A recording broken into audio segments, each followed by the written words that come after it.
बिस्मिल्लाहिर्रहमानिर्रहीम। अस्सलाम वालेकुम वरहमतुल्लाहि वबरकातुहू।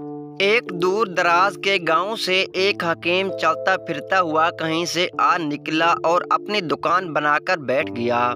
उस गांव के लोगों को इलाज मुआलज की सहूलत भी मुयस्सर न थी, इसलिए उसका काम खूब चल निकला। कुछ ही दिनों बाद हकीम ने यह बात महसूस कर ली, इन सादा लूह देहातों के पास मेरे अलावा कोई और मुआलज मुयस्सर नहीं है, लिहाजा मुझे खूब फायदा उठाना चाहिए। अब जैसे ही कोई ग्राहक इसके पास आता, हकीम उससे खूब पैसे बटोरता और दवा के नाम पर उसको मीठी गोलियां कूट कर देता। देहातियों का चौंका उस पर यकीन बन चुका था, इसलिए उनमें अक्सर को आराम भी मिल जाता था। काम करते करते हकीम ने बहुत सी दौलत जमा कर ली। गांव में एक चालाक औरत रहती थी जिसको सारे गांव वाले मासी ही कहते थे। मासी चलती फिरती रेडियो थी, हर खबर पर नजर रखना और फिर आगे पहुंचाना उसका पसंदीदा काम था। मासी की शुरू से ही हकीम पर गहरी नजर थी। वो जानती थी कि ये कोई हकीम नहीं बल्कि फराडिया है जो हकीम बनकर लोगों को लूटता है, लेकिन इसको हकीम के खिलाफ कार्रवाई करने का कोई मौका ना मिल रहा था। एक दिन शदीद गर्म दोपहर, जब गांव के सारे लोग घरों में दब के बैठे सो रहे थे, तो मासी अपने घर से निकली और गर्म लौ से बचती बचाती हकीम के पास पहुंच गई। हकीम ने मासी को मटके का ठंडा पानी पिलाया और आने का मकसद दरियाफ्त किया। मासी ने चोर नजरों से दाएं बाएं देखा और हकीम के कान के पास मुंह लगाकर बोली कि मुझे मर्दाना कमजोरी हो गई है, कोई अच्छी सी दवा दे दो। हकीम को पहले तो हंसी आई, मगर वो चुप हो गया और उसने सोचा इसको बता दूं कि ये बीमारी औरतों की नहीं मर्दों की है, लेकिन फिर उसके हसबे मामूल लालच गालिब आ गया और उसने मासी से कहा कि आप अब फिक्र ना करें, मेरी दवा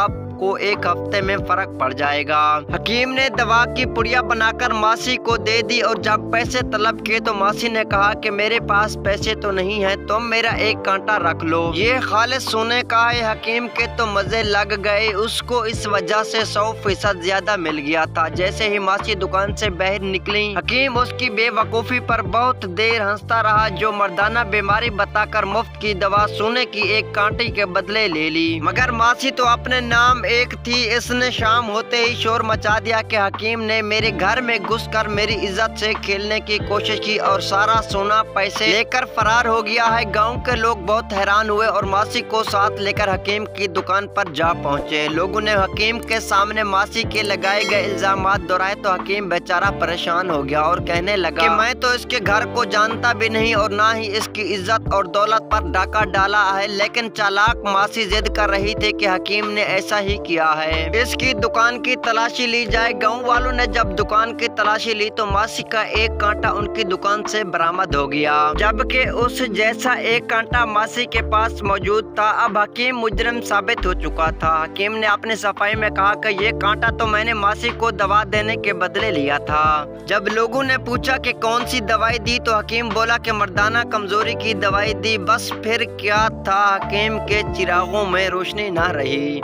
चालाक मासी ने न सिर्फ हकीम की सारी दौलत हथिया ली बल्कि उसको गांव वालों से जूते भी पड़वाए हैं। अब वो हकीम हिकमत छोड़कर मिस्त्रियों के साथ दिहाड़ी करता है और बरसों गुजर जाने के बाद वो हकीम मासी को नहीं भूला।